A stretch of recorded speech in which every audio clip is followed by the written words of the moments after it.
Salamat, Panginoon Jesucristo, sa iyong kadakilaan, sa iyong pag-ibig na walang kapantay, sa iyong katapatan, Panginoong Jesus, sa bawat isa sa amin. Salamat sa buhay at hininga na taglay namin, Panginoong Jesucristo. Salamat sa oras, Lord, na ibinigay mo sa bawat isa sa amin, Panginoon, sa pag-aaral na ito, Lord God. Hallelujah, hallelujah, hallelujah, Jesus, hallelujah. Lord, muli, Panginoong Jesucristo, patuloy kami lumalapit sa iyo ng may pagpapakumbaba, pusong may pagpapakumbaba, Panginoong Jesus, pusong nagpapalinis, Panginoong Jesucristo, sa aming mga karumihan sa iyong harapan, Panginoong Jesucristo, sa oras na ito, Lord God. Panginoon, patuloy mo kaming pakalinisin ng iyong banal na dugo, Panginoong Jesucristo. Linisin mo ang aming puso, Panginoong Jesucristo, ang aming isip, ang aming diwa, ang aming body, Lord, ang aming soul, Lord God. Pakalinisin mo ito, Panginoong Jesucristo, ng iyong banal na dugo sa mga oras na ito, Lord God. Gawin mo kaming manhid, Panginoong Jesucristo, sa mga paligid namin, Lord God, na magiging distraction sa gawain ito, Panginoong Jesucristo. Gawin mong manhid ang aming pandinig, ang aming mga mata, ang aming pandama, ang aming pangamoy, Lord God. Maging Panginoong Jesucristo, patuloy naming inilalapit sa iyo, Lord God, na tanging ikaw lamang, Panginoong Jesucristo, ang patuloy na kumilos, Panginoon, sa apat na sulok ng sambahang ito, Panginoong Jesucristo, sa bawat isa sa amin, Lord God. Punuin mo ng iyong banal na spirito, Lord God, ang aming mga puso, Panginoong Jesucristo. Nang sa gayon, ang iyong mga salita lamang, Panginoon, ang patuloy na magmanifest, Panginoong Jesucristo. Patuloy kaming dumudulog sa iyo, Lord God, ng kaalaman na nagbumula sa iyo, Panginoon. Nang sa gayon, ang iyong mga pag-aaral na aming yung mga salita mo na maihahayag sa hapon na ito, Panginoong Jesucristo, ay maitanim sa pinakamatibang bahagi ng aming puso, Panginoong Jesucristo. Magamit namin itong weapon, Lord God, sa araw-araw na pamumuhay namin, Panginoong Jesucristo. Magamit namin, Panginoong Jesucristo, sa araw-araw na ginagawa namin sa paglakad sa kalooban mo, Panginoong Jesucristo. Muli, Lord God, bigyan mo patuloy gabayan ang aming tagapagturo sa Pastor Cesar, Panginoong Jesucristo. Maging ang aming head pastor na si Pastor Ian, Lord God, patuloy mong gabayan, Panginoong Jesucristo. Ikaw nawa, Panginoong Jesucristo, ang tumagitna sa bawat isa sa amin, sa buong sambahan na ito, Panginoong Jesucristo. Itinataas ka namin, Panginoon. Idinadakila ka namin. Pinapupurihan ka namin at pinasasalamatan. Ito po ang aming samot panalangin sa pangalan ni Kristo Jesus, na aming Panginoon at tagapagligtas. Amen and amen.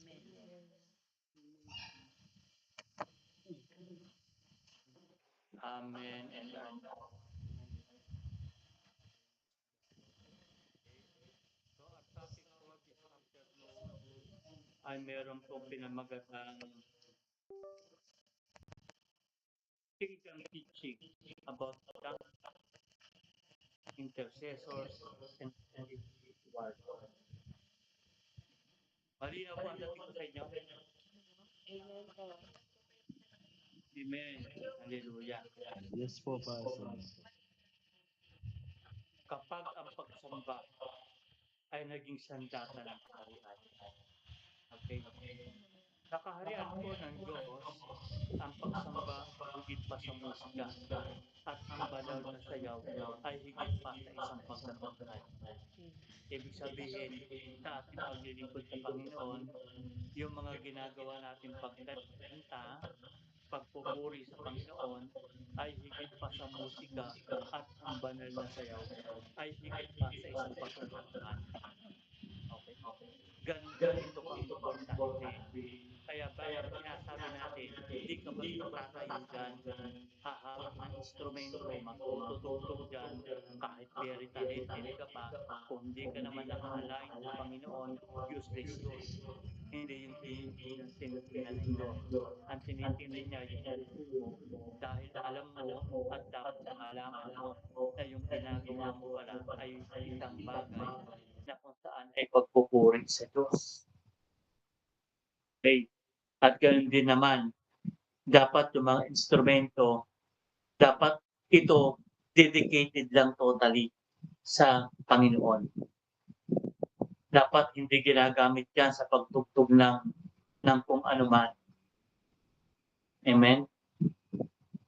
Kahit po practice lang or ipahiram o anumang bagay, dapat hindi po yan pinapagamit.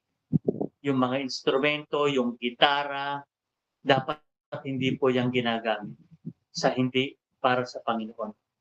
Kahit po, be aware po kayo, minsan may gumagamit ng gitara. Okay? Nagtitipa doon. Tapos kumakanta ng My Way. Hindi po tama yun. Ang dapat pong gitara ay ginagamit ng exclusive sa gawain ng Panginoon. At ganun din naman, okay? Ito po parang ano ko dito sa bagay na ito, dapat ang Kristiyano yung tumutugtog sa pulpito. Dapat hindi na kumakanta yan ng mga tugtugin na yung makasanlibutan. Pag ikaw ay nagpupuri sa Panginoon, lalo na worship leader ka, hindi ka na dapat kumakanta ng mga bagay na hindi para sa Panginoon. Okay? Ako yan yan ang paninindigan ko, yan ang stand ko, pero ewan ko sa inyo. Kasi hindi pwedeng lalabas sa bibig mo yung pagpupuri sa Diyos at lalabas din sa bibig mo yung bagay sa mundong ito. Diba? Dapat para lang sa Panginoon. Tunay, amen po.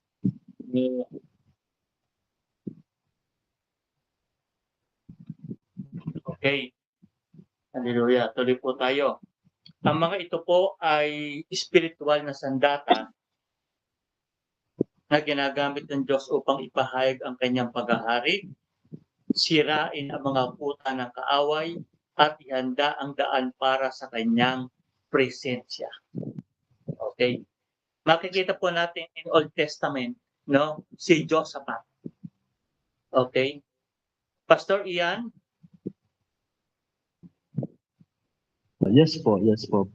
Sige po. Iyan mo lang Opo. ako, Pastor Ian, ha? Okay. Opo, Baka opo. meron akong medyo makakaligtaan. Correct me po. Okay? Opo, Para kahit maintindihan ng mamaya mga na lang kapatid. po. Okay. Opo. At Alam least, mo si maganda po. Josaphat, alam mo po si Josaphat, noong mga panahong yon bago magkapagdigma ang Israel, hindi po nauuna yung mga kabayuhan. Hindi nauuna yung mga manunudla. Alam niyo yung mga manunudla? Yung mga, ano ba tawag dito? Yung mga namamana. Hindi nangunguna yung mga may mga dalang mga powerful weapon. Ang nangunguna sa kanila, yung mga nagpupuri sa Panginoon. May mga sumasayaw. Yun ang ginagawa nila. At pag ganito ang ginagawa nila, nagtatagumpay sila. Yan. Kaya pag meron dumarating sa buhay mo na nalulungkot ka, okay? Parang may battle sa buhay mo, ikanta mo yan sa Panginoon. Oo, kumanta ka, magpuri ka sa Diyos. Sabihin mo yung katapatan ng Diyos, ideklara mo yung katapatan ng Diyos, yung pag-ibig ng Diyos sa buhay mo, kumanta ka. Yan. Sumigaw ka sa Panginoon. Yun dapat. Bigla kang sisigaw mo, napakabuti mo. Mga gano'n. Kasi dinideklara mo. Okay? Minsan kasi iba yung kinakanta natin. Hindi na makakain, hindi na rin makatulog. Mga ganung bagay ba? In love pala. Okay? Dapat hindi ganon. Pusong bato, dapat pusong yung, di ba? Pusong bato yung pastor pero meron tayo pusong basag. Dapat. Hindi pusong Amen. bato, pusong basag ang Yes. ating kantahin. Oo, yung tinawag natin kahapon. Yung What we kinanta need to natin. offer to, yung ating kinantala Sunday. Yes What we need to po. offer to God is pusong basag. Pusong Hindi basag. pusong bato. Yan. yung bato, binasag na. Okay. Sino yun? Si Ate Amen. Baby? Ikaw ba Opo. Ate Baby? Opo. Praise the Lord. Okay. Andito po ako, pastor. Praise God. Okay. Andito po. Okay. Ano ang ginagawa nito? Para sirain ang mga puta ng kaaway at ihanda ang daan para sa kanyang presensya. Ang dance intercessors po ay worship warrior. O, tandaan mo yan, ha? Ate Isabel, alam ko, well familiar ka dyan. Okay. Ang dance intercessor at the worship warrior ay mga lingkod na lumalaban hindi sa pamamagitan ng laman kundi sa pamamagitan ng pagsamba, pagpupuri at pagsunod sa banal na Espiritu. Amen. Amen. Amen. Kahit hindi ka makakilos ng maayos, okay, kahit hindi ka, kasi pag ikot mo, nahihilo ka na, yan. Minsan hindi ka makayuko dahil siyempre, di ba, palusog na, okay? Alusog na. Hallelujah. Okay. Tumobra. Hindi Alusog. sila mga performer, hindi po mga performer, okay? Sila po ay mga mandirigma ng kaharian through worship, okay? Through dance. Okay. Sino ang mga dance intercessor? Okay. I do hope after natin mapag-aralan to, no, magkakaroon ka ng isang partner at Isabel. Magsasasayaw din siya dyan. Okay. Sino ang dance intercessor? Ang dance intercessors po ay mga tagapamagitan na gumagamit ng banal na sayaw bilang isang propetikong pagpapahayag ng pagsamba, panalangin, pakikidigma at tagumpay sa patnubay ng banal na Espiritu. So hindi lang si Ate Isabel nagkukumpas. Okay? Hindi lang sa taas ng kamay, baba ng kamay, di ba? Itong ginagawa niya po, lahat ng kanyang kumpas ng mga kamay, meron pong specific meaning ito. Yan. Ito po yung dapat natin maunawaan. Okay? Di ba? Sa inyong FB, merong doon, emoticons. Di ba? Merong emoticons na prayer. May emoticons na love. May emoticons na cry. May Opo. emoticons na bless. Okay? Parang ganun ito. Okay? Nakikita natin. Pag kumukumpas siya, nakikita natin yung kumpas niya kung anong ibig sabihin doon. Bagamat hindi natin alam, but I do believe, ito po ay naiintindihan ng Ate Isabel at the same time ng Panginoon Diyos. Parang nagtatang siya. Okay? Hindi na pinapanood natin siya, nagkukumpas siya, pero from God, nakikita niya ito kung paano siya sumasamba sa Panginoon. Amen po. Tama tayo. Okay. Ang kanila pong sayaw ay hindi para sa aliwan or pagpapakita ng talento. Okay. Bagamat sinasabi natin talent yung kanyang ginagawang yun, pero hindi ito pagpapakita ng talento. Ito po ay isang handog ng pagsamba at isang kilos ng pananampalataya. Okay. Sino ang worship warrior?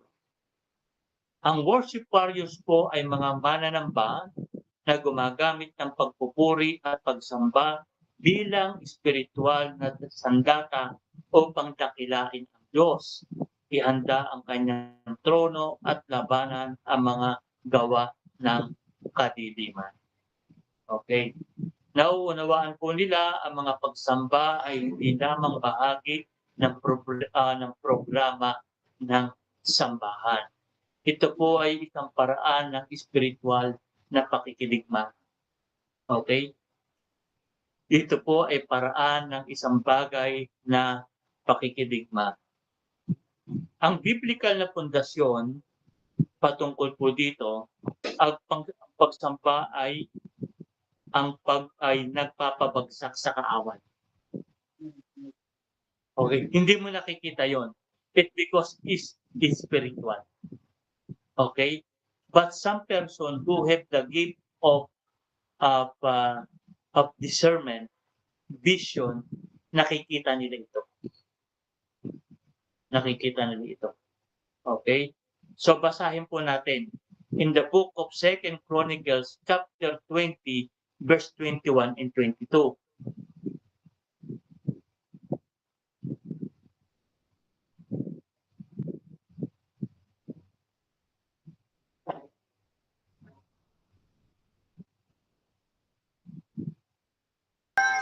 Second Chronicle chapter 20-21, Pastor. Opo.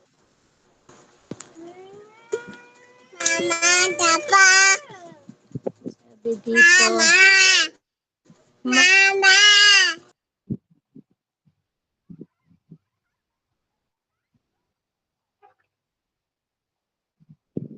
2 Chronicles chapter 2. Matapos niyang paalalahanan ng mga tao, pumili siya ng mga awit na magpupuri kay Yahweh dahil sa kanyang kahangahangang kabanalan. Inilagay niya ang mga ito sa unahan ng hukbo at habang daay umaawit. Purihin si Yahweh, pag-ibig niya ay tunay laging tapat kailanman. Amen. Hallelujah. So ito po yung binanggit ko kanina. Okay? Nang harapin ni Haring Josaphat, Jehoshaphat sa Tagalog, ang napakalaking hukbo. Amen? Ang napakalaking hukbo. Hindi niya ipinadala muna ang mga mandirigma. Ipinadala niya ang mga awit upang purihin ang Panginoon. Habang sila'y sumasamba, ang Diyos mismo ang lumaban para sa Israel. Tandaan po natin, one of the principles of the kingdom, kapag ang Diyos ang sentro ng ating pagsamba, siya ang lumalaban para sa kanyang bayan. Okay? So pangalawa, ito pong si Miriam ay sumayaw pagkatapos ng tagumpay. Pakibasa po, Exodus chapter 15, 20 to 21.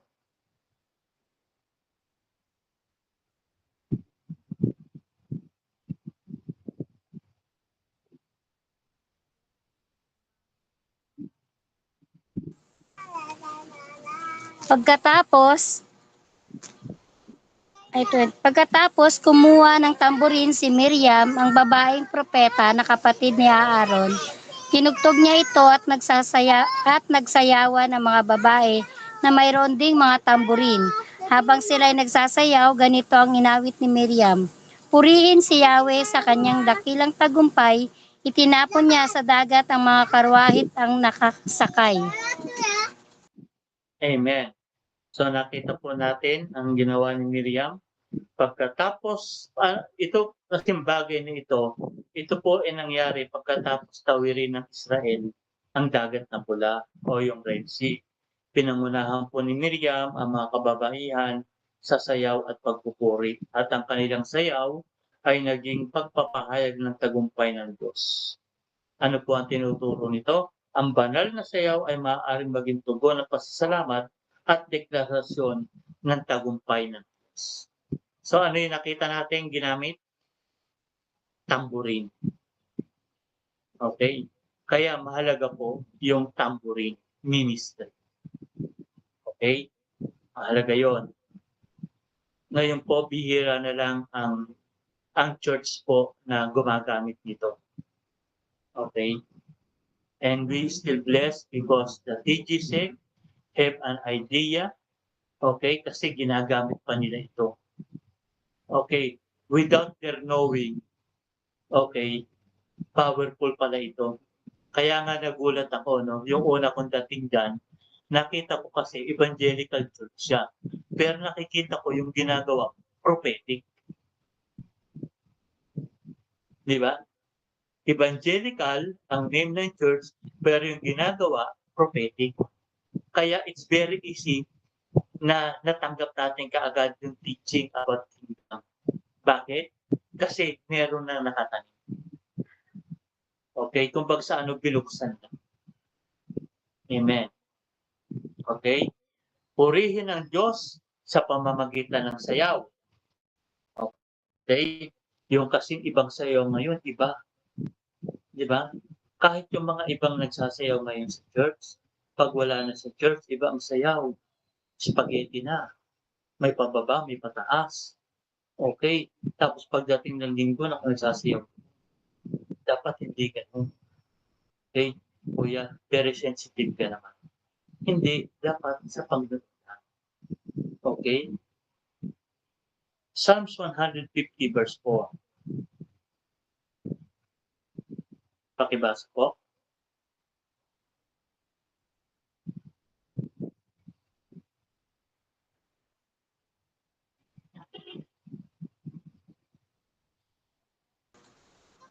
Sa tugtog ng tambol, magsayaw, purihin mga alpat flauta, lahat ay tugtugin. Amen. Ano sabi doon? purihin siya. Saan? Sa sayaw. Ano po yung mga sinabing may instrumento? Pamamagitan ng tambol, pamamagitan ng mga flota, at mga iba pa na mga instrumento na sadyang ito po ay dinidikit lang sa ating Panginoon. Ang sayaw, kapag iniaalay sa Diyos at ginagabayan ng Banal na Espiritu, ay maaaring maging isang lehitimong pagpapahayag ng pagsamba sa Diyos. Amen? Nakita po natin, no? Sino yung mga ginamit ng Diyos na nagpuri sa Panginoon sa pamamagitan ng sayaw. Okay? Nakita po natin, no? As a example po, si David. Si David, nung nagpuri sa Diyos, kinalimutan niya na siya ay hari. Okay? Bagkus, tinanggal niya yung kanyang damit. Okay? At siya po ay nagsayaw. Diba? Bilang papuri sa Panginoon. Ngayon, yung kanyang may bahay, hindi po ito matanggap. Kasi sabi niya, hari ka. Bakit sumayaw ka ng ganyan? Okay? Kaya ano nangyari? Dahil pinulaan yung kanyang sayaw, nagkaroon ng sumpa. Hindi nagkaanak. Okay? Kaya, pag nagsasayaw ang Ate Isabel, okay, sana sabihin mo, Ate Isabel, hello? Yung account na yun, ngayon ko lang narinig yun. Amen. Yung may nagsaway kay David, tapos hindi nagkaanak. Hindi mo pa narinig yun? Di ba ang kanyang Opo. ang kanyang asawa is sino? Si Mika. Oo. Kasi ang naka-highlight lagi doon yung pagsasayaw ni David. Opo. Tama, yun po ang naka-highlight, pero pag titingnan Pero natin, maganda yung na yun. opo, yun.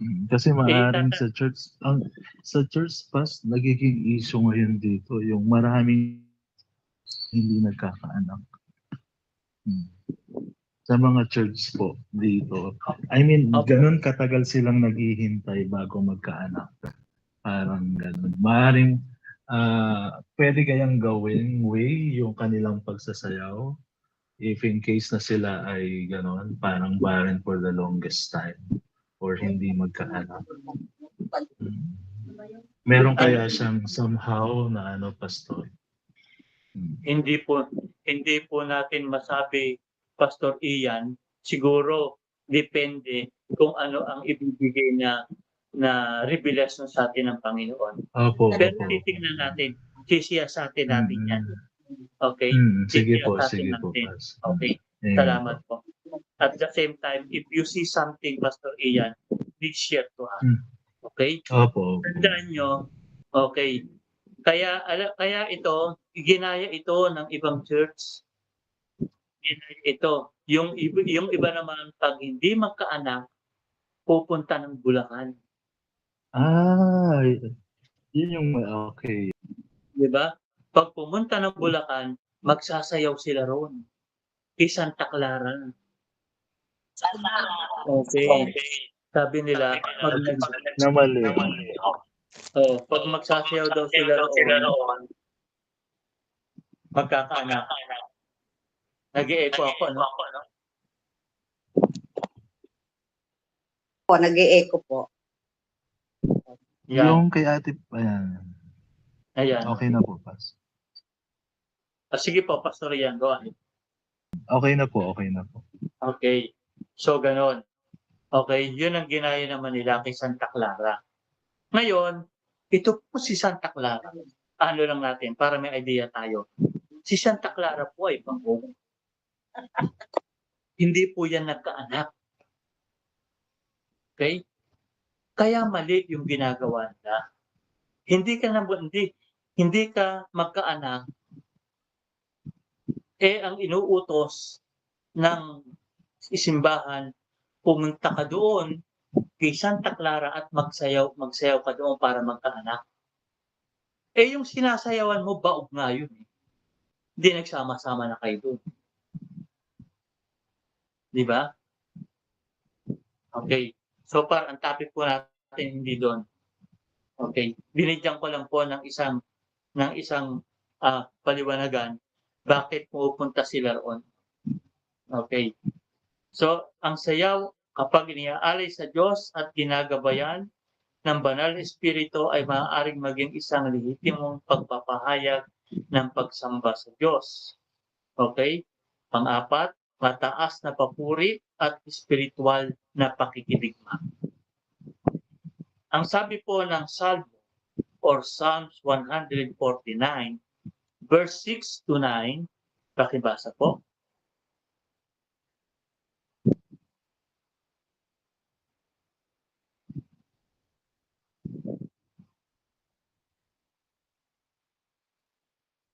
Paulit po.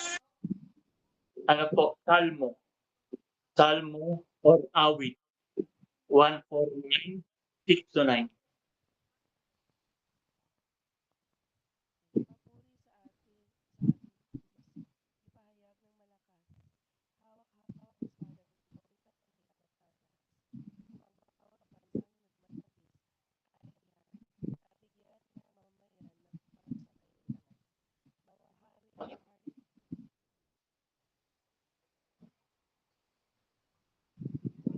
Lobat po ata yung ano ni Ate J.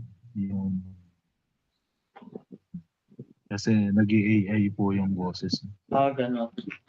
Sige po, let's read it po dito para mas maunawaan natin. Okay. 149, verse 6 to 9. Hallelujah. Ito po ang sinasabi. Sa pagpuri sa Panginoon ay bayaang magsigawan, na taglay ang matatalim na sundang ng mga kamay, sa mga kamay, upang yaong mga bansang nagmamalabis ay gantihan at bigyan ang mamamayan ng parusang kailangan. Verse 8, sa ganito ang kanilang mga hari papangawan at ang mga pangunahin ay kadya ng yaring bakal. Sang-ayon sa utos ng Diyos, ang mga bansa ay magdurusa, ang tatanggap ng tagumpay ay ang mga hirap niya. So ano po ito? Ito po yung awit ng papuri. Okay? Kaya napakahalaga na pag nasa church tayo, pag kumakanta o nagpupuri, dapat kumakanta tayo. Dapat nagpupuri tayo. Dapat binibigay natin yung the best natin pag tayo ay nagpupuri sa Panginoon. Okay? Yung iba naman kasi, nasa loob ng church, nagpupuri ang church, okay? Pero iba ang ginagawa. Nakatingin pa rin sa cellphone. Di ba? Pansinin nyo yan. O, buti na lang, walang ganyan sa TG-Tech, no? Ito, tunay. Hallelujah. O, sa ibang church, nakikita mo gano'n eh. Okay? Kaya pag sinabing itaas nyo ang kamay, itaas nyo ang kamay. Amen. Amen.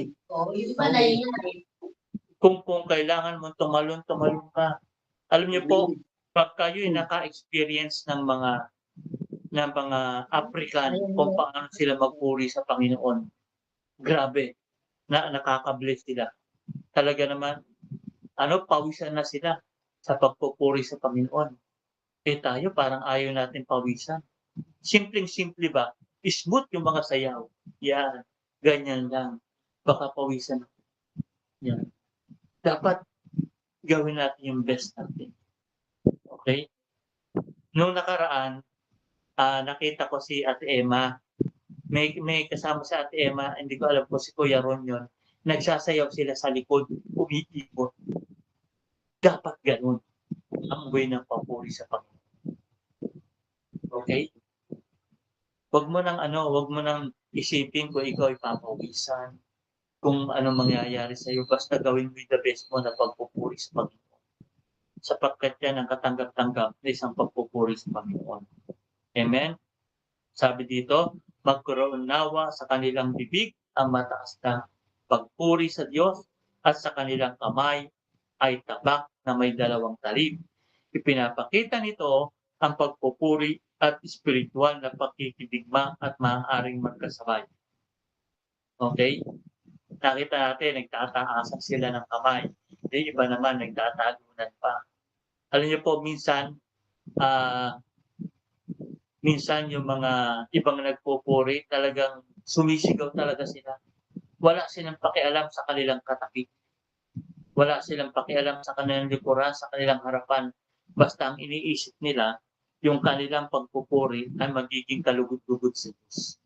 Yung kanilang pag-aalay ng papuri ay magiging kalugod-lugod sa Diyos. At ito po yung nais ng Panginoon. Ito po yung gustong makita ng Diyos kung paano tayo magpuri sa Kanya. Di ba? Minsan kasi, pag may biyaya, may pagpapala, grabe makapagpuri, talaga naman. Okay? Pero pag may dinadaanan, halos hindi maitaas ang kamay, hindi makapalakpak. Parang ang bigat-bigat ng dinadala. Dapat merong pagpapala, walang pagpapala. Dapat yung pagpupuri natin sa Panginoon, nag-aapoy. Power! Parang gano'n. Okay? Ang katangian po ng dance intercessor at worship intercessor. Yung kanilang katangian, yung dance intercessor at worship warrior. Okay. Sino dapat ang sentro? Ang sentro ng kanilang ginagawa ay ang ating Panginoon. Siya ang dapat sentro ng ating ginagawa. At ito po mga taong ito ay hindi po dapat naghahanap ng palakpakan.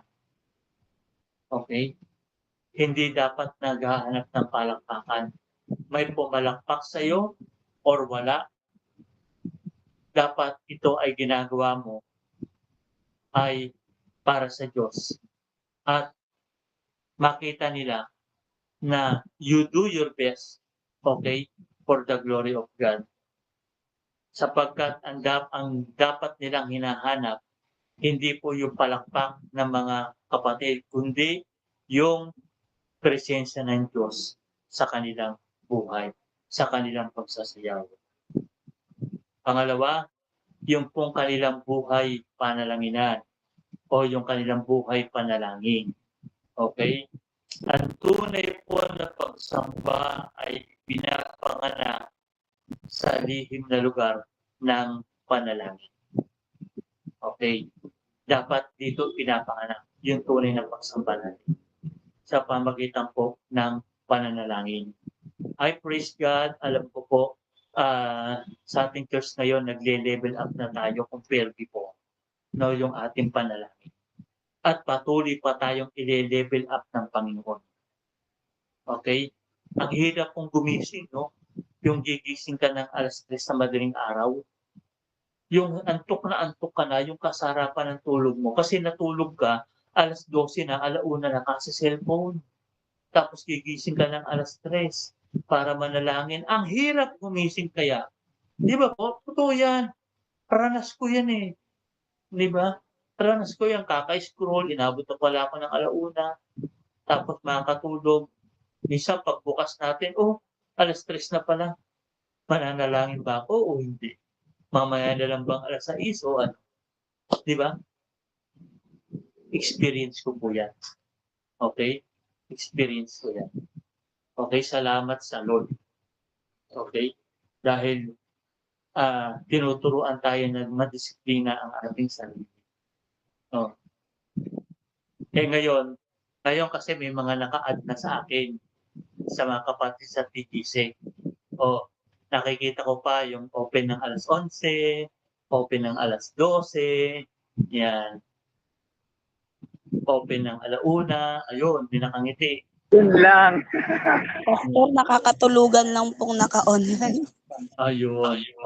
Talaga, meron pang ano yun, no? Meron pa talagang ano. Okay. Hindi minsan nangyari kahit nakakalimutan ko talaga.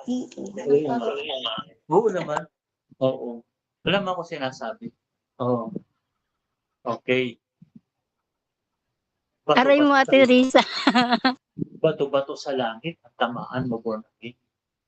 Yeah. Okay. I just want you to laugh, kapatid, no? Kasi pag yung wifi mo, yung cellphone mo naka naka-connect sa wifi, kahit tulog ka na naka-green. Di ba? Naka-green. Oh, totoo ba, Ate Jack? Okay. Opo. So, hindi po kasi kami nagpapatay ng wifi po eh. Oh, yun. Opo. Praise the Lord. Kasi meron po pag-emergency po, ganun po. Emergency. Ganyan po ang tinatawag na dapat nakaka-align tayo sa Lord palagi. Yung Amen. frequency natin dapat open palagi sa wifi sa langit. Amen. Dapat ganun tayo. Opo. Okay? Kaya nga sabi nila, no? The abundance of the heart, the mouth speak. Di ba? Ang sabi ng ng Matthew 12:36 ba yun? O 35? Okay? Pero dadagdagan natin. 36 pa. O 36, praise the Lord. Okay, dadagdagan natin. The abundance of the heart. Your Facebook wall will speak. Amen. Amen. Okay. Pangatlo, dapat tayo ay namumuhay sa kabanan. Okay? Ang malinis na buhay ay nagbibigay ng bigat sa kanilang ministeryo. Ang malinis na buhay ay nagbibigay ng bigat sa kanilang ministeryo. Kaya madali mong malalaman yung mga kapatid na bumababad sa panalangin, yung mga kapatid na bumababad sa word, or sa salita ng Panginoon, bumababad sa pag-aaral, kasi nag-reflect ito sa kanilang. Amen. Sino po dito ang may journal? Sino po ang nagjo-journal dito? Ay. Sinusulat? Oo. Oo. Nagsusulat ka. Oo. Notebook lang po, Pas.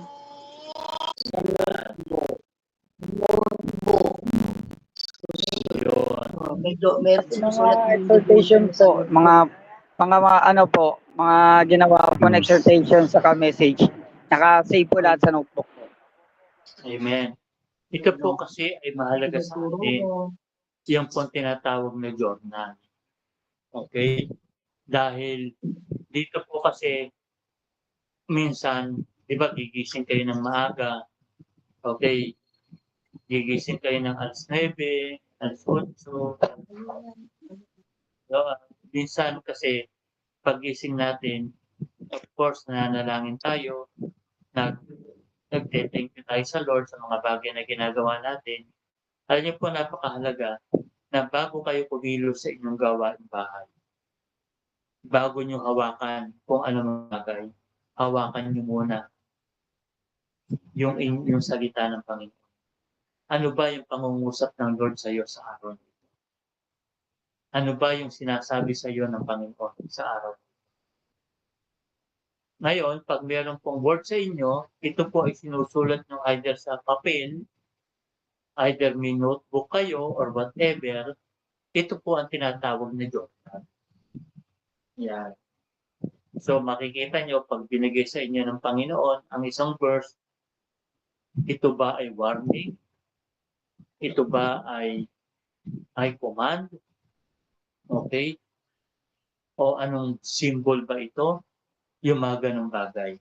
Kaya napakahalaga po nito. Okay? Kaya dapat matuto tayo mga ganitong bagay. Amen? Marami pang ituturo ang Lord sa atin. Salamat sa Lord. Okay? Amen po. Tandaan po natin, ang malinis na buhay ay nagbibigay ng bigat sa kanilang ministeryo. Yan. Kasi minsan, nagiging legality na lang sa atin Ng malinis. yung mga salita ng Panginoon. Kasi Dahil nga sa cellphone natin, nandun na nakalagay yung Bible, okay, pero napakahalaga po kasi na meron tayong pag-aaral pa at ginagamit natin yung hard copy natin Bible. Yan. Bible. Mahalaga po ito. Okay? Yung cellphone kasi natin, hindi yan holy. Okay? Kung ano-ano ang nakalagay dyan. Kasi pag-gising natin, hindi natin kagad tinitingnan kung ano yung word ng God. Ang tinitingnan natin, ilan ba ang nag-likes sa post ko kagabi? Ilan ba ang nag-heart? Di ba? Ilan ba ang nag-share? Okay? So hanggang inabot na ng oras, hindi na nakapag-aral ng salita ng Panginoon. Panglima, may espiritu ng kababaan.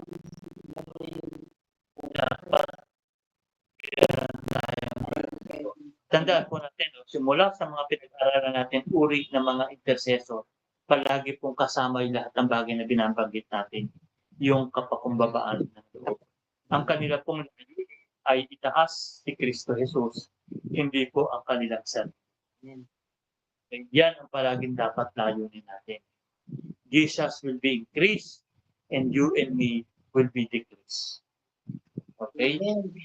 Ang kapangyarihan ng pagsamba, ang tunay po na pagsamba ay nagdadala ng presensya ng Diyos, nagpapalakas sa pananampalataya, nagpapalaya sa mga bihag, at nagwawasak ng spiritual na mga kuta. Ano po yung mga nagwawasak ng mga spiritual na kuta? Ito po yung tinatawag nating altars. Okay? Ito po yung mga altars tinatawag natin. Naghahanda ng puso para sa salita ng Diyos. Nagpapahayag na si Jesus ang ating hari. Okay? Bagamat sa mga bagay na atin nabanggit, meron po mga babala. Okay? May warning po sa mga bagay na ito. Ano yung mga bagay na iyon? Ang dance ministry po at worship ministry ay madaling maging pagtatanghal kung mawawala ang tamang puso. Dapat tama ang puso natin. Okay? Hindi yung parang sumasayaw ka sa pole dancing. O pole dancing ka. Dapat hindi ganito. Dapat nakatuon ang puso mo. Okay, sa Panginoon. Kaya, andito yung babala. Okay. Meron pong, just want to share, siguro po ay kilala ito ng Pastor Ian. Ito po ay si Seyan.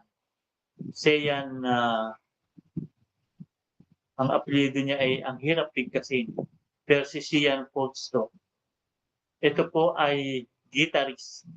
Kilala po ito sa US. Ito po ay nagpunta rin sa Arabia. Alam niyo po, nung panahon ng ISIS, nag-share siya ng Word of God. Okay? At habang siya ay nag-share ng Word of God, nagigitara siya. Tinuro niya yung the power of worship. Kaya ang ginawa sa kanya ng mga sundalong, hindi ko matandaan kung anong mga sundalo ito. Okay, ang ginawa, pinauna siya sa mga kalaban. Isinakay po siya sa sasakyang pandigma. Doon siya pinagigitara sa harap. Alam niyo po ang sabi niya, talagang ang bilis niya raw umilag habang nagigitara siya. Alam niyo po, nagtagumpay yung bansang yun sa pakikitigma sa mga ISIS. Dahil po sa kanyang ginawa. Okay? Naalala ko lang. Okay. Pag nakita ko po yung kanyang testimony, isi-share ko rin po ito sa inyo. Okay. So nakita po natin yung babala. Mag-ingat sa pagpapakita ng talento kaysa pagluluwalhati sa Diyos. Paghanap ng papuri mula sa tao. Pagpapalit ng emosyon sa tunay na presensya ng Diyos at pagbibigay ng higit na halaga sa kasanayan kaysa kabanalan. Tandaan po natin, ang Diyos ay may interesado or mas interesado sa pusong sumasamba kaysa sa perpektong pagtatanghal. Kaya kahit hindi kagandahan ang boses, kumanta ka. Okay? Kahit hindi kagandahan ang iyong boses, magpuri ka. Okay? Kahit yung boses mo hindi kagandahan, pero kung ginagamit mo ito na pagpupuri sa Diyos, maluluwalhati ang Diyos. Minsan kasi sinasabi natin, ay, hindi ako nababagay sa ano. Hindi ako nababagay sa pagkanta. Dito ako sa ganito. Tama naman. Okay, pero ang sinasabi ng Diyos, magpuri ka. Gamitin mo ang boses mo. Yan. Minsan hindi tayo makapalakpak. Alam niyo po ba? Alam niyo po, one of God's revelation to me. Okay? Nang ako po ay mapunta ng Davao. Okay? Pumunta po kasi kami sa tinatawag po na night market ng mga Muslim. Tapos, nagtataka ako bakit ako palakpak ng palakpak.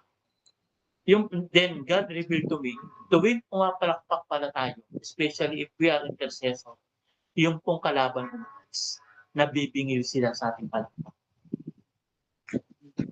Nabibingil sila. Amen.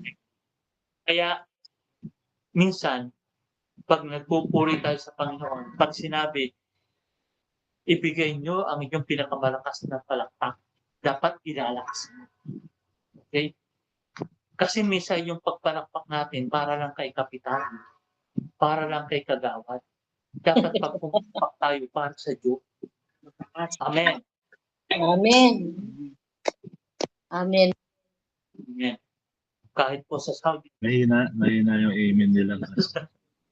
kahit sa Saudi, ang hindi makapalakpak ng mga maayos, ayan po yung mga observer. Amen. Tandaan niyo po, ang Diyos ay mas interesado sa pusong sumasamba kaysa sa perpektong pagtatanghal. Okay? Yung iba naman kasi, nagtatanghal, okay, tumutugtog, nagtuturo, hindi pumopokus yung mga nakikinig. Minsan yung iba, yung church kinukonsider nila parang sinihan. Parang circus. Minsan nakikita natin ito, nangyayari po ito. Minsan yung preacher, minsan yung nagtuturo, kulang na lang kumain ng bubog, kulang na lang kumain ng apoy para pansinin, para makinig. Di ba? Tandaan, nakikita niyo po ito. Hindi po makakaila sa inyo ito dahil marami kayong church na pinupuntahan. Ito ay isa lamang po sa ating mga nakikita. But we are not judging them. Kaya tinuturo nga natin ngayon, pinapag-aralan natin ang tamang pagsamba, ang tamang pagpupuri sa Panginoon. Dahil ito pala ay isang puri ng pakikidigma. Okay? Isang puri ng pakikidigma. Hallelujah. So tandaan po natin, one of the principles of the kingdom, ang pagsamba ay sandata ng spiritual na pakikidigma. Ang banal na sayaw ay dapat lagi naluluwalhati sa Diyos. Ang presensya ng Diyos ang pinakamahalagang layunin ng pagsamba. Kaya mahalaga, lahat ng tumutugtog sa pulpito nakaalay ng puso sa Diyos. Diba? Kaya sinabi ng Lord, kung hindi kayo sasamba sa akin, nakita mo itong mga batong ito, sasamba sa akin. Uutusan ng Diyos yan para magpuri sa Panginoon. Okay? Maaaring minsan, dumarating sa buhay natin yung ating pagiging pusong bato. Pero hindi tayo. Amen? At alam ko naman, pinalambot na ng Lord ang pusong yan. According to His word, in the book of Ezekiel 36:26.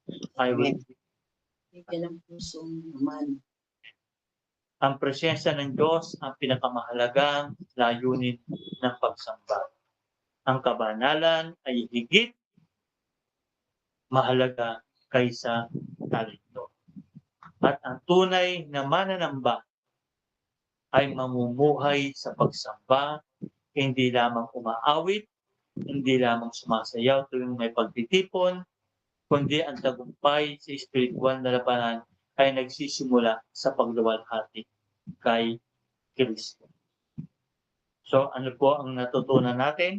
As a conclusion, ang dance, intercessor at worship warrior ay mga mandirigma ng kaharian na lumalaban sa pamagitan ng pagpupuri at pagsamba. Ang kanilang lakas ay hindi nasa husay ng kanilang galaw o tinig, kundi sa presensya ng Diyos sa kanilang dinadala. Kapag ang pagsamba natin, mga kapatid, ay sentro ng ating buhay, ang Diyos ay tinataas, ang kaaway ay napapahiya. Amen. At ang kaharian ay nahahayag sa ating kalagitnaan. Amen po. Amen. Amen. Purihin po ang ating Panginoon. Iyan po ang ating topic for today. In regarding po ng ating topic about dance, intercessors, at worship warriors.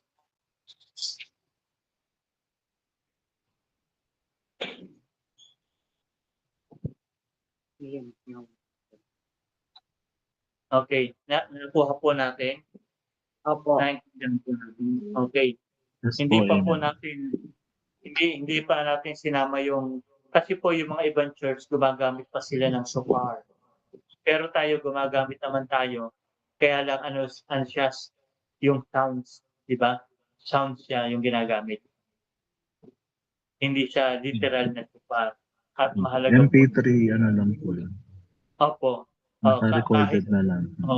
Kahit gano'n yung kahit tayo ay evangelical, no, ito yung napansin ko.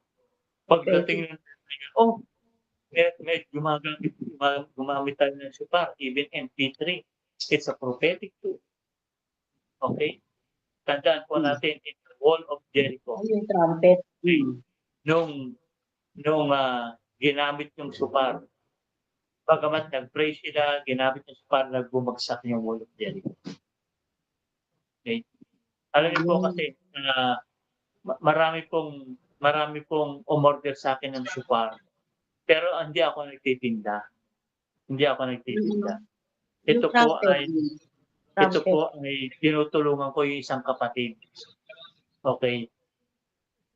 Isa po dun sa patotoo, yung pong shofar na iyon ay nung in-order, pagdating po sa kanila, bigla pong hinipan. Nag-blow. Nung nag-blow yung kapatid, biglang pumulog na malakas. At biglang pumulog. Kasi hinihintay nila yung ulan na matagal na hindi umuulan. Galing mo. May mga prophetic, po siya. May mga prophetic Hinipan yung trumpet. patungkol sa mga ganun. Kasi matagal nila Amen. hinihintay yung ulan. Sige po, tayo po ay magkakaroon ng tanungan or merong karagdagan yung mga ibang kapatid. Any testimony, okay, in regarding po sa ating topic ngayon. Sige pa. Mauna na ako para at least Gan lang pa. Yes, lahat po. Ano po, hindi lang po si Miriam sa si David ang naitala po sa Biblia na nagsayaw bilang papuri po sa Panginoon. Amen. Nakatala rin po sa sa Old Testament yung mga anak po ni sino ba yun, si Jephthah ba yun? Sa Judges po yun. And sa New Testament naman po, ang alam ko po is nakatala rin po na yung lalaki po na pinanganak ng lumpo simula pagkabata is nung Yes. pinagaling po yun is palundag-lundag po siya na tumayo po siya at palundag-lundag at sumisigaw ng papuri sa Diyos na nakatala rin po yun sa New Testament sa Gawa. Amen. Tama po. Yan. So, napakahalaga po, no, yung pagpupuri talaga. Yan. Kaya pag magpuri tayo, huwag tayong parang tukod. Dapat ibigay yung the best. Okay? Ibigay natin the best para sa Panginoon. Sa pamagitan natin pagpupuri. Yung sa akin po, share ko lang kasi, ano po, parang year 2020, 2022 po, yung mga kasagsagan po yun ng sobrang daming kabataan dito sa church. Tapos po kami noon, nagpaplano kasi kami noon dati, alala pa nila pa yun. Nagplano po kami magkaroon ng concert ng mga kabataan. Tapos yung title po, Tanikala, parang kumbaga breakthrough, ganon. Tas hindi yun natuloy pa, hindi siya nakabili na kami ng ticket, nakapagbenta na, may t-shirt na ng napagawa, nakapag-practice na kami, yung pinaka-flow ng program. Tas pinaplano na namin paano i-set up yung pulpit nun. Pero hindi siya natuloy kasi yun nga, kasi yung topic natin ngayon, parang hindi talaga maayos yung puso namin nun kasi meron po kaming nun yung tugtog po namin nun may Makamundo po. May Makamundo pong kasama nung time na yun. Tas after po ibalita sa'min kasi parang 2 months na ata kaming nagpa-practice, as in siguro sa isang linggo, ilang araw kami magpa-practice ng mga kabataan, iba pa yung pagtatayo kami. Pagkabalita sa'min na hindi po matutuloy yung pinaka-practice na yun, mga po kami, yung mga spirit talaga namin, nakipaglaban kami sa leaders, parang kami, may resistance, gano'n. Tapos after po nun, mga ayaw ng tumayo, ayaw ng tumugtog kasi nga hindi napagbigyan. Kaya habang tina-topic, naaalala ko yung, oo, dati pala kami, tutugtog dapat kami, magko-concert dapat kami. Pero nga may Makamundo siya, tas after na hindi mapagbigyan, ayun nagkalasan na. Yung tanikala namin dun, yung kadena, yung stronghold, lalo pang kumapit imbes na mawala. Oo, kaya ayun po, parang parang habang nagmemensahe po, ni-remind ako ni Lord na, "Oo nak, gano'n yung nangyari kaya hindi natuloy yung concert-concertan ninyo." Kasi na po ata yun, 4 years ago na. Kaya yun, praise the Lord kasi hindi niya inallow na matuloy yun. Kasi kung natuloy yun ta's gano'n yung heart naming mga kabataan, 'di ba, eh, di din po yung mga mai-invite namin. 'Di ba mapapanood nila yung aktingan namin na hindi din maayos. Kasi yung kanta nun talaga pas Makamundo, eh, kaya praise the Lord kasi ngayon na-realize ko na sana ma-realize din ng mga kabataan 'no, na kaya pala kasi ayun yung will ng Lord na 'wag matuloy kasi hindi dapat matuloy. Kaya ayun yung nare-realize ko po habang habang nagmemensahe po kayo, habang nag-aaral po tayo. Kaya kay God po lahat ng papuri.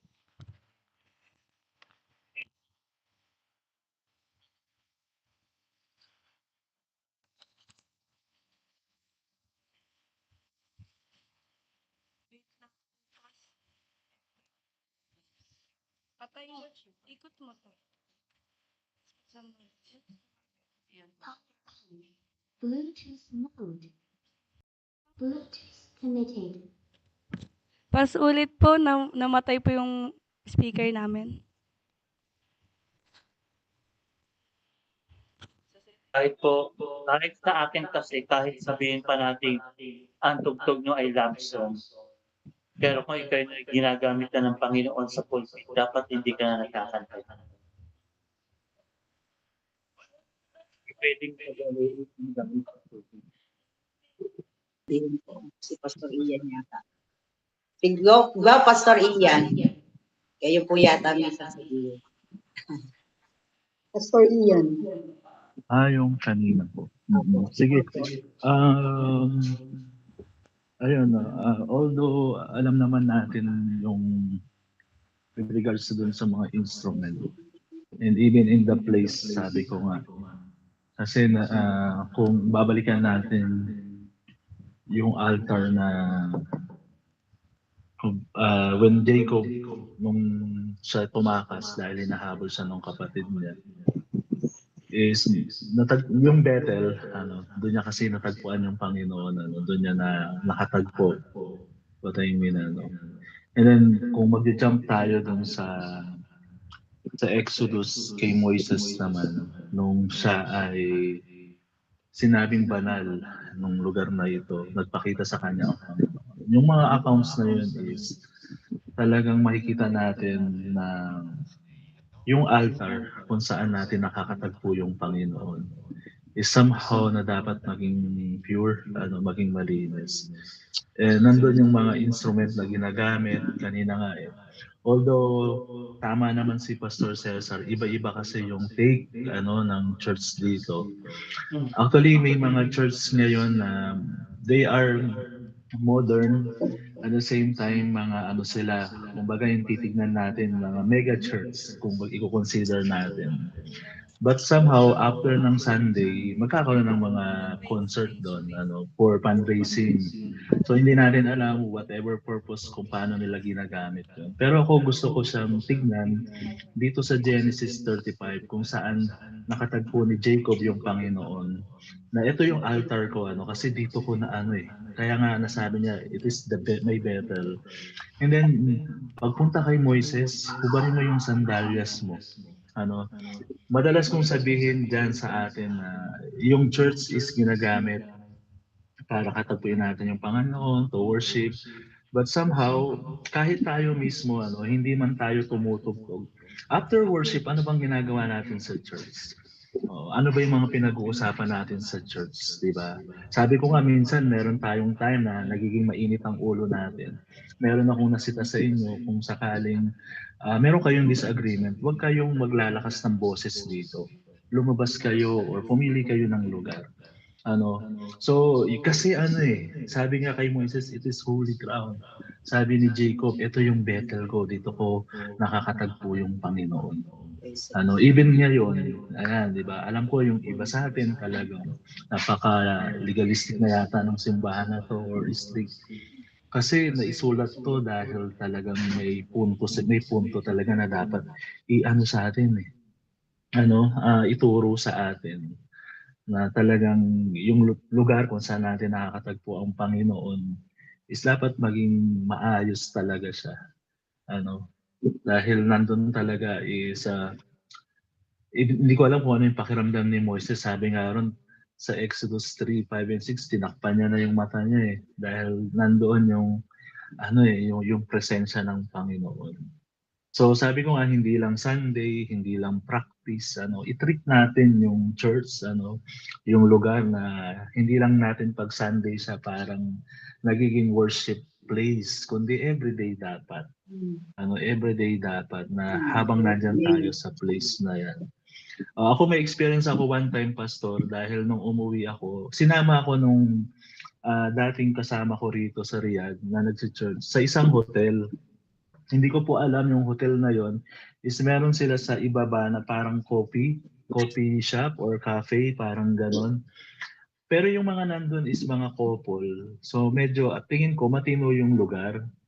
And then yung mga banda ron ng kumakanta is tumutugtog sila. So may mga portion na pakantahin yung mga audience, ganyan. Hindi po siya comedy bar. Hotel po ito, So biniro ako nung kasama ko. Alam niya po na pastor ako. Alam niya po na manggagawa ako. Yung kapatid din dito. Aktibo rin to sa church dyan sa Pilipinas. So sabi niya, sige, kanta ka, Kuya Ian. Pag akyat ko dun sa pinaka nila, kumanta ako ng wedding song. Wedding song po yung kinanta ko. Kasi sabi ko, pinagbigyan ko siya, pastor, yung kaibigan ko na to. So kumanta ako ng wedding song. Nung sumigaw na yung kaibigan ko na pastor yan, alam niyo po yung sinabi sa akin ng mga MC. Humingi talaga sila ng tawad. Parang gano'n. Pag akyat ko doon sa ano, humingi sila ng tawad, parang hindi nila meant yung mga sinasabi nila, no? So, yun, minsan may mga moment tayo na dadalhin tayo sa mga ganong awkward na kailangan mag-isip talaga tayo. Na hindi tayo, kasi baka pagdating doon, maalala natin yung mga kanta natin na parang kinakanta rin nila. Kasi marami pa, totoo yung sinabi ni Ate Jane, maraming mga kabataan na after ng practice nila dyan, meron silang mga lugar na pinupuntahan, magpa-practice kuno sila. Pero later on, malalaman namin yung pinapractice pala nila, ipanglaban nila dun sa mga contest. So ang church po natin ay pinagpala sa Amen. giftings. Maraming salamat po, Pastor, no? Dahil mas lalong nakukultivate ngayon. So, yun lang. Talagang nandun naman yung commitment ng bawat isa. Pero yung point natin dito is kailangan natin isurrender. Si Moises, sinurrender niya yung paglapit niya, Kaya talagang yung place na yun, hinubad niya kung ano yung pwedeng nagpaparome para dun sa presensya ng Panginoon.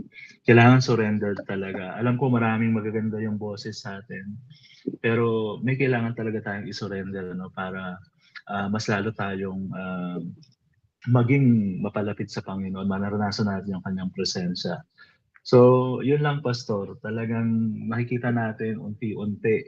Ako ay natutuwa dahil nababanggit naman to before, pero parang iba yung take nila eh. Sabi nga ni Ate Jane, nung time na yon, nung in-explain sa kanila bakit hindi matutuloy, parang iba yung naging action nila. Kung bakit hindi natuloy yun. Kasi nalaman na ganun yung mga laman ng mga ibang kanta. At praise God na naintindihan niya ngayon, and somehow sana kung paano niya po naintindihan niya yon, even yung mga ibang nanay na meron kayong mga kabataan na maaring kaibigan na ninyo na tumutugtog dyan sa church, konting lang, pwede niyo namang sabihan, konting pagsabi, ako nagpupuri sa Panginoon dahil before pass, meron talagang tumutugtog dyan. And then after ng tumugtog, makikita siya umiinom-inom na lang po. So nakakalungkot yung mga ganon. But purihin ang Panginoon dahil yung Diyos po ang nagsasaayos ng lahat. Panginoon. Amen. Amen. Sige. Ako din po, Pastor, meron din po akong parang i-share lang din po, na ayon din po doon sa akin pong pagkakarinig po doon sa inyong mensahe. Salamat sa Panginoon kasi ngayon po ay naliwanagan na po ako, no? Kasi ako po bilang sa church, napamahal na rin po sa akin itong mga taong ito, no, na mga nawala. Ngayon po naintindihan ko po kung bakit po sila nawala po sa iglesia, no? Dahil alam ko na ang Panginoon nililinis po niya ang ating church, no? Ang aming church. Nililinis niya talaga, inilalagay niya po talaga yung mga tao po, no, na talagang nandoon po yung puso, no, sa gawain ng Panginoon.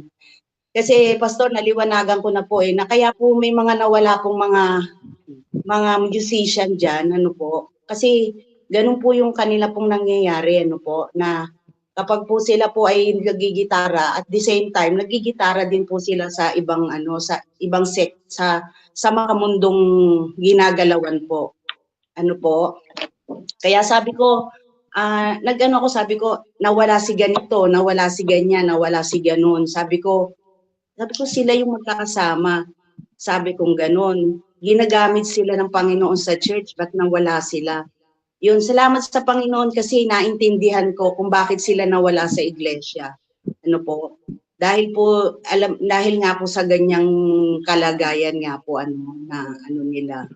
Yun, ang aking pong panalangin lang po sa akin po na nawa po yung bawat na tumatayo po sa atin po diyan sa atin pong music na maging tama po talaga. Maging kami po na nagwo-worship na maging tama po yung puso po talaga sa pagpupuri at pagsasamba sa ating Panginoon.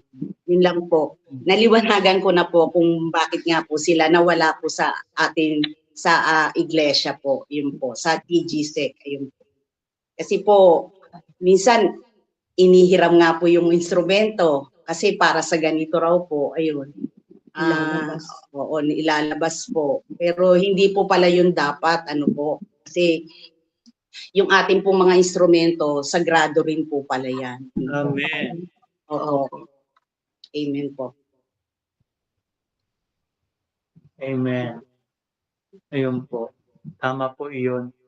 Pero ganun pa man, nalulungkot tayo dahil sila ay tumutugtog na sa Panginoon, tumutugtog pa sa makamundong bagay. Nawa ipuin sila ng Panginoon Yes. at sila po ay manumbalik, magkaroon ng patuloy na pag-aalab ang kanilang puso sa pagsunod sa Yes. Panginoon at Yes, mag-aalab yung kanilang talento para sa Panginoon. Yun po. Kasi alam po kasi natin minsan yung mga bagay kasi na talentong meron, pag hindi totally inialay sa Panginoon, nagiging distraction ito. Amen. Yung additional pass dahil Yes, kung magiging praise God dahil yung mga kapatid niyo yun talagang pag may pag-aaral umaattend po sila. Ako po ay natutuwa sa inyo. Gagalak po yung puso ko diyan. Imagine niyo si Sarah Geronimo or si Regine Velasquez pag nag-worship sila. Ano ba ang magiging dating nito? Sa tingin niyo makakapagsamba ba tayo? Parang iba kasi yung nakapokus no? Ganda talaga ng boses ni Sarah. Ang ganda talaga ng boses ni Regine. Kaya hindi talaga sila pwedeng maging song leader. Kasi iba pagdating sa panambahan, dahil dito sila nakilala sa work nila na to. Pero pag sila ay nag-alay ng awit o pertory, pwede po yun. Pero pag sila na yung tumayo ron as worship iba nang makikita ng tao, hindi nasasamba, mga kapatid. Ang makikita na lang is yung talento talaga nila. Meron po akong ikukwento, Pas. Meron kaming inatinan dati sa isang church na malaki. Hindi nila alam na yung gitarista na to ay may trabaho sa gabi. Sa club, nagtatrabaho, Pas. Pero tumutugtog siya during worship. Alam nyo, nalaman na lang na ganun yung trabaho niya nung nagkasakit na siya. Na siya pala ay tumutugtog doon sa club. So at the same time, tumutugtog siya as worshiper. So mahirap po talaga yung ganon talagang pag ikaw ay tinawag sa ministry na to, may kailangan talagang bitawan. May kailangan ka talagang bitawan. At kung ang Panginoon ay talagang pinagkakatiwalaan natin at pag tinawag tayo bilang instrumentalist or ano pa man dyan yung tinatayuan natin, God will provide kasi siya po yung magpo-provide sa atin. Mahirap yung sinasabing we cannot serve two masters. Di ba? Mag-worship tayo at the same time, yun yung trabaho natin. Ganun po. Yun lang pa yung additional. Amen po. Totoo yun. Ako po, Pastor, meron din po akong itatanong. Ate Lourdes? Ate Imelda po. Ate Imelda. Opo. Ano po, kasi po, yung itatanong ko lang po, kasi may mga bata po tayo na nag-i-special number po, yung sa choir, yung nagre-render sila ng special number. Meron pong isang kabataan na po siya sa school, yung involved po siya dun sa activity nila sa school na nagbabaton, ano po, parang Marjoret. Opo. So, okay lang po ba yun na ganun po kasi yung mga ganyan po ginagamit niya sa sa tag dito, sa mga piyesta po. Nagagamit, opo. Tsaka nagtatamborin din ba? Nagtatamborin din yung isang bata na yon. So, hindi ko na lang po i-mention ang pangalan dahil alam naman po nila kung sino po yon. Ngayon, itatanong ko lang po kung ano po ba yung natin doon, yung stand natin doon na kailangan ba ibig sabihin, iaalaw po pa po ba ng magulang na yung anak po niya magkaroon ng ganong extracurricular activity sa school na yun nga po yung pagmamarjoret. Okay. Maganda po yung tanong nyo. Opo. Okay. At kilala ko naman yung batang yun. At Opo. nakikita ko kung paano siya ginagamit ng Lord. At Opo. kinikilala ko rin naman yung kanyang mga magulang. Mhm. Okay? Yun ay nakalimutan ko na yung pangalan ng batang yun. Okay, pero Marjorie nakakapit. ba ang pangalan niya? Joke. Marjorie o Marjorie? Marjoret. Marjoret. Nagma-Marjoret. Okay. Ano po, ang sa akin po ay para dito, sabi ko nga po sa inyo, ako ay may pagka-sensitive in regarding po sa gawain. Opo. Okay. Ako po ay may pagka-sensitive. Pero tinitingnan ko po kasi yung kalagayan o yung edad. Ito'y sa akin. Ano po? Ito po ay sa akin. Okay. Bayaan po natin na kumbaga madaanan ng bata yung pong ganung bagay. At hanggang sa pagdating ng time ay maunawaan niya yung patungkol sa ganung bagay. Parang ganito po eh. Ito po yung sa akin pero hindi ko po pinagpipilitan. Okay. Tayo po kasi, wala po tayong tinatawag na piyesta ng patay. Totoo ba? Wala po. Pinagdidiwang niyo pang piyesta. Opo. Wala po. Wala po tayong mga piyesta ng santo-santo. Opo. Ayan. Ngayon po, kayo ba'y pumupunta pa sa sementeryo? Opo, pumupunta rin po pagka gusto po. Ayun. Pagdating po ng ganong mga pagkakataon, kayo ba'y dumadalaw sa inyong mga naulila? Opo, dumadalaw Ayun. din po. Opo. Okay. Di ba po nung bata kayo, ito po ay isang magandang paalaala sa atin, especially pag buhay pa yung tao, na pag dumating kaya ang pagkakataon na ako'y mawala, papasyalan niyo pa ba ako? Maaalala niyo pa ba yung mga mabuting ginawa? Okay? Yung panahon ng mga bata tayo, di ba po, ang sa akin lang kasi gusto kong maranasan din naman ng mga bata na mag-intimidate sila sa lahat ng bagay sa kanilang buhay. Sa school o sa ano pang mga bagay. Okay? I cannot consider po na mali yun sa akin.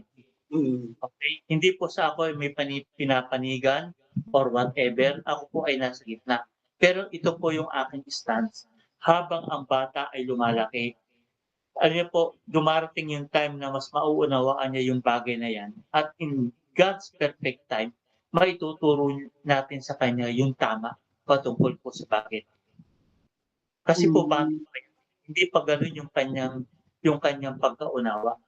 Mahirap po yung bata na, hindi bawal yan, hindi ganito, hindi ganyan, yun. Yung bagay na yun. Pero pag malaki ka na, okay? Pag malaki ka na, ikaw ay nasa tamang gulang. Okay? Nasa tamang gulang. Sasabihan na kita. In biblical way.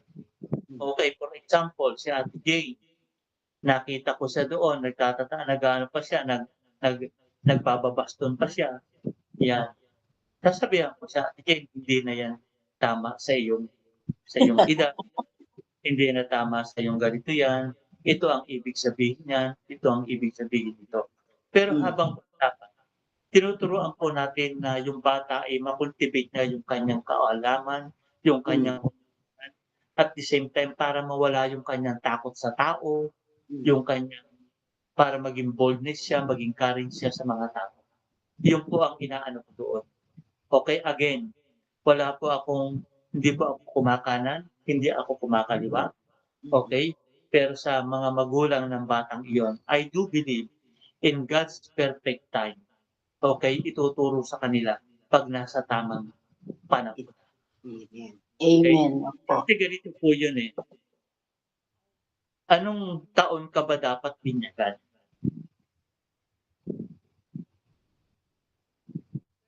Bautismuhan po. Bautismuhan pala. 11. Sorry po for my word. Bautismuhan, opo. Mga- 11, 10, 10, Mga 11. 12, ganun po. 12. Ako 11 kasi. May pangunahon. Yes, yun po. Ang sabi kasi doon, ano bang taon dapat Pero bautismuhan o ilubog ulit ako. ang tao.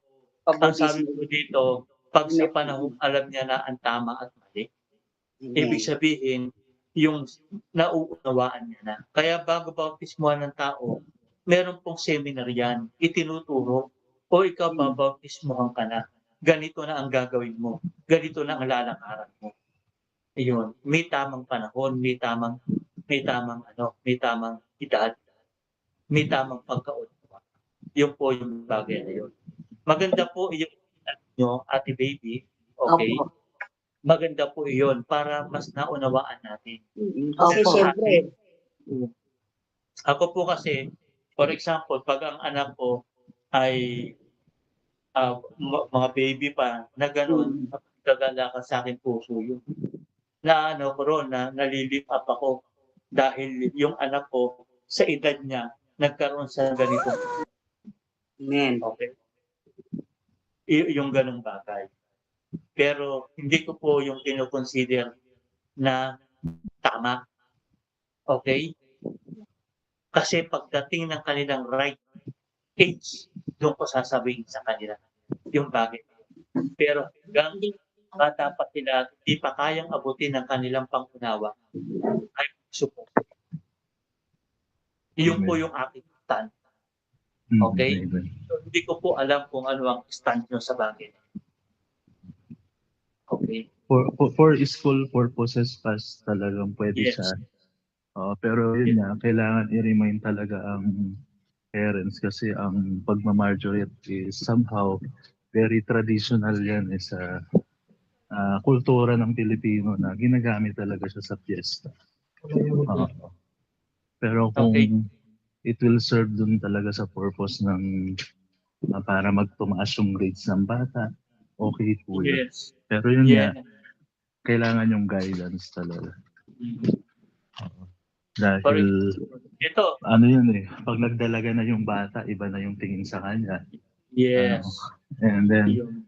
talagang hindi dapat ma-hook yung bata na yun yung maging niya, kundi dahil sa school, dahil sa school. Yun, totoo po yun. Parang ito pong mga anak ko, ito po ay sila, graduate po sila lahat sa Catholic school. Okay? Then sa graduation nila, bago sila mag-graduate, nagpo-communion. Ano yung communion, yung ostya. Okay. Ina-allowed ko silang mag-aral doon at the same time umattend sa graduation. Pero honestly, tinuro ko sa mga anak ko, hindi ka dapat makiisa sa bagay na ginagawa nila. Yeah. Nangyari din po yan pa sa akin. Oo, pero ako natutuwa ako kasi yung anak ko mismo yung nagsabi na hindi siya a-attend sa ganun dahil hindi yun yung niya, yung faith niya. Very bata pa lang po yung anak ko noon, 8 or 9. Na meron silang ganun. Pero sabi niya, Daddy, meron silang ganun sa school pero alam ko naman na hindi tayo ron. Kaya alam ng teacher na ngayon kung saan yung niya, yung faith niya. Amen. Yun. So naunawaan po natin, Ate Baby. Opo. Kasi Pero meron for po school pass, okay yun. Opo. Pas pwede po magsalita. Opo. Iaano ko lang po ito yung Bible verse po doon sa mga bata. Di po ba sabi, train up a child in a way he should go and when he is old, he will not depart from it. Na kailangan po, bata pa lang po is tayo bilang pong Kristiyanong magulang, halimbawa ganyan po, ay dapat mamulat na po talaga yung ating mga anak po ano po yung talagang gagawin nila. Halimbawa sa paglilingkod po sa Lord, ganyan. Kasi sabi nga po we cannot serve two master. Kailangan yung so mamili po, no? Yung nando naman po tayo dun sa side na bata pa nga po sila. Ito po yung sinasabi ng Bible. Yun lang naman po yung sa akin. Opo. Na magre